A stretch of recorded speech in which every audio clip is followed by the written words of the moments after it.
حضور نے نا لوگوں کو سمجھایا تھا. پہلے لوگ کسی عقیدے کے قائل ہی نہیں تھے.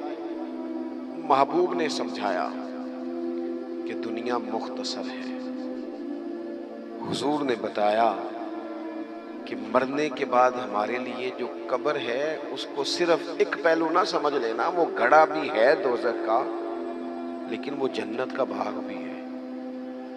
نبی پاک نے لوگوں کو ایجوکیٹ کیا، تعلیم دی، سمجھایا کہ تم ایک نظریاتی زندگی گزارو. فقط یہ 50-60 سال ہی کل زندگی نہیں، یہ تو تمہیں بھیجا گیا ہے کام کرنے کے لیے، کاشتکاری کرنے کے لیے. مرنے کے بعد تم نے اس کاشتکاری کا پھل کاٹنا ہے.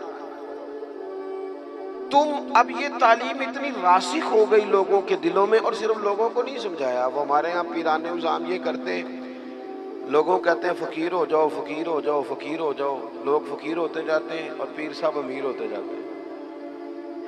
وہ مالدار ہوتا جاتا ہے، لوگوں کو فقر کا سبق پڑھاتا جاتا ہے. نبی پاک علیہ السلام نے لوگوں کو جب یہ کہا نا کہ زندگی چند روزہ ہے، تو یہ تعلیم لوگوں کو تو دی، لیکن اپنا حال یہ تھا. ایک وقت روٹی کھائی اور 3 وقت فاقہ کیا. محبوب نے چٹائی پر آرام فرمایا. حضور موٹے بان کی چارپائی پہ لیٹے، موٹے بان. اور حضرت عمر فرماتے میں تبن سخت تھا، لیکن حضور کی کمر پر جب میں نے چارپائی کے نشان دیکھے تو میں رو پڑا. یا رسول اللہ، اللہ کے دشمن اتنی موج میں ہیں اور آپ تو. حضور نے ایک تو یہ ہے نا کہ آپ کی پیار میں کوئی رو رہا ہے تو بندہ کہے کوئی نہیں بس حالات ایسے، نہ. محبوب نے نظریہ بیان کیا، نظریہ. فرمایا عمر تم پسند نہیں کرتے کہ وہ تھوڑی سی دنیا میں آسانی دیکھیں اور آخرت میں رسوا ہو جائیں، اور ہم دنیا میں تھوڑی سی مشکل دیکھیں اور آخرت کی ساری عزت اللہ ہمیں ہی عطا فرما دے. تو حضور تعلیم دیتے، سمجھاتے، قائل کرتے، دلیل دیتے، لوگوں کو سمجھ آتی. اور وہ پھر شعور اتنا بلند ہوا، اتنا بلند ہوا، اتنا بلند ہوا، یقین علم الیقین تک سے شروع ہو کر عین الیقین تک پہنچا اور حق الیقین تک پہنچا کہ حضرت انس بن نضر رضی اللہ تعالیٰ عنہ احد کے میدان میں جب موجود تھے نا، تو جنت کی باتیں سن سن کے، وہ تعلیم لے لے کے، قلبی واردات اس طرح کی ہو گئی تھی کہ میدان احد میں کھڑے ہو کے لوگوں سے کہہ رہے تھے نہ ادھر جاؤ، ادھر واپس آؤ. مجھے تو احد پہاڑ کے دامن سے جنت کی خوشبو آ بھی رہی ہے، جنت کی خوشبو آ رہی ہے. تو تعلیم کا کچھ نہ تھوڑا سا سیکھنے کا ماحول بنائیں. ہمارے ہاں الجھنیں بہت زیادہ ہیں. ایک لمبی تعداد ہے لوگوں کی جو ہر وقت ذہنی کشمکش کا شکار رہتی ہے. ایک تناؤ ہے، ایک الجھاؤ ہے. میں گزارش کرتا رہتا ہوں بزرگوں سے تو نہیں، جو دوست احباب ہیں علماء کی جماعت میں کہتا ہوں کہ لوگوں کے جو مسائل ہیں اس پر گفتگو کی جائے. لوگوں کو ذہنی آسودگی کا موقع میسر آئے، انہیں پتہ چلے کہ یہ ہمارا اصل مسئلہ ہے. ہمارے جو آپ دیکھیں نا، حسد بہت بڑا مسئلہ ہے. اس پر نبی پاک علیہ السلام کی درجنوں احادیث موجود ہیں، اور اس کے ہر پہلو پر حضور نے ہمیں سبق دیے.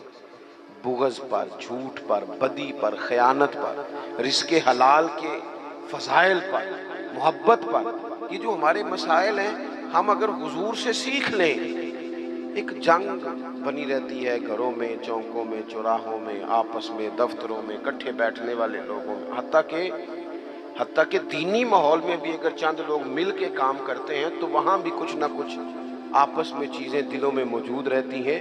شرط یہ ہے کہ ہم حضور سے سیکھیں، کشادگی پیدا ہوگی، دل بڑے ہوں. تو نبی پاک نے اپنے لیے بطور معلم کا لفظ اعزاز کے طور پر حضور نے بیان کیا. اور دوسرا، حضور نے فرمایا میں نا اخلاق عالیہ کی تکمیل کرنے دنیا میں آیا ہوں. ایک ہوتا ہے کوئی اچھی بات کرنا، بہت سارے لوگ اچھی باتیں کرتے ہیں، اور آج کل تو سارے لوگ ہی اچھی باتیں کرتے ہیں، پر مسئلہ صرف اتنا ہے کہ کرتے دوسروں کے لیے.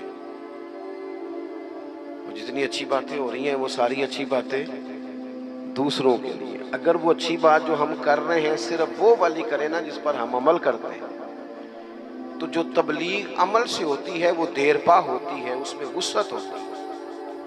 اللہ کے پیارے رسول صلی اللہ تعالی علیہ وسلم نے صرف اچھی بات نہیں کی، آپ توجہ کریں گے میری بات پر، حضور نے صرف ایسا نہیں کہ ایک اچھی بات محبوب نے کر دی، حضور نے وہ والی اچھی بات کی ہے کہ اس سے زیادہ اچھی بات ہو سکتی نہیں۔ اعلیٰ حضرت کہتے ہیں سارے اچھوں سے اچھا سمجھیے جسے ہے اس اچھے سے اچھا ہمارا نبی۔ ایک ہوتا ہے روٹین میں کوئی خیر کی بات کرنا، اور ایک ایسی بات کر دینا کہ پھر گنجائش باقی نہ رہے۔ نبی کریم علیہ السلام نے وہ خیر کی باتیں کی ہیں کہ مزید پھر گنجائش ہے کہ جو ہمارے یہاں مصیبت بن گئی ہے نا کہ ہم نے وہاں سے بھی سیکھنا ہے دانش، وہ ہمارے اسکولوں کالجوں کی دیواروں پر انگریزوں کے قول بھی لکھ دیے۔ تو میں کہتا ہوں کیا احادیث ساری یاد ہو گئی تھی بچوں کو؟ قرآن مجید کی آیات یاد ہو گئی تھی؟ اور کیا کوئی ایسی بات تھی جو حضور نے بیان نہ کی ہو جو آپ کو ادھر ادھر جانا پڑا؟ اللہ کے پیارے رسول صلی اللہ تعالی علیہ وسلم نے تکمیل کر دی اخلاق عالیہ، بلندی اخلاق جہاں تک جا سکتے تھے وہ ساری چیزیں حضور نے ہمیں دی ہیں۔ اخلاق کی کوئی ایسی بات نہیں جو رسول پاک صلی اللہ تعالی علیہ وسلم نے ہمیں نہ بتائی ہو، اور وہ باتیں ہمیں یاد بھی ہیں۔ بس مسئلہ یہ ہے کہ تقریریں، میں آج کل یہ دیکھتا ہوں کہ آپ آ جائیں جی، آپ یہاں بھی بیان کر دیں، آپ تھوڑا وہاں بھی کر لیں، تھوڑا وہاں بھی کر لیں۔ تو میں یہ اکثر کہتا ہوں دوستوں سے کہ اگر تو تقریریں ہیں فقط کانوں کی لذت کے لیے پھر تو سارا دن سنو، اور اگر عمل کے لیے ہے نا تو پھر میرا خیال ہے 20 منٹ اگر کسی نے کوئی بات سن رکھی ہے تو عمل کے لیے کافی ہے، وہ عمل کے لیے کافی ہے۔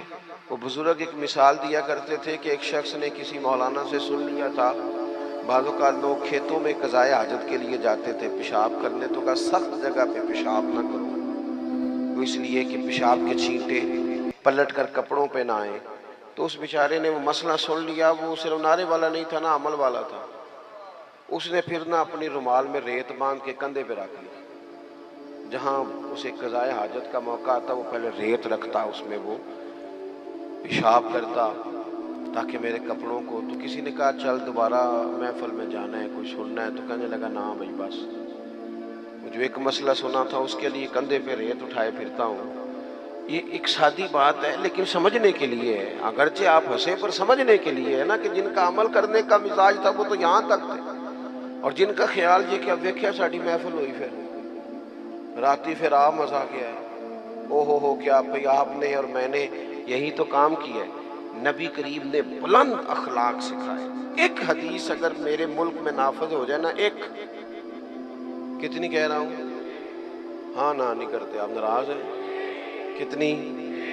ایک پہ عمل ہو جائے نا، ایک پہ بس، تو سارے مسئلے حل ہو۔ ایک بات، اور لمبی چوڑی نہیں، حضور کو جو اللہ نے جوامع الکلم عطا فرمائے ان میں سے ایک بات، اللہ کے پیارے رسول علیہ السلام نے فرمایا میرا مومن وہ ہے۔ اتنی بڑی بلند اخلاق کی بات ملے گی نہیں آپ کو۔ فرمایا میرا مومن وہ ہے جو اپنے لیے پسند کرتا ہے وہی اپنے بھائی کے لیے بھی پسند کرتا ہے۔ لو ختم ہو گئی بات۔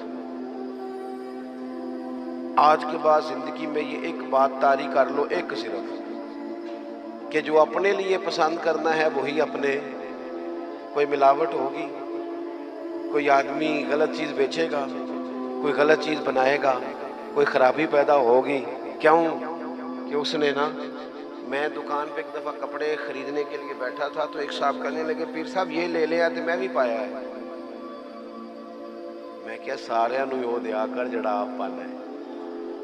دیکھو نا یہ کیا بات ہوئی، آپ کو پہچان ہے نا کہ یہ کپڑا ٹھیک ہے تو آپ باقیوں کو بخرید، آپ مارکیٹ سے لے کے ہی وہی آئیں بس، جو آپ سمجھتے ہیں کہ یہ لوگوں کے لیے۔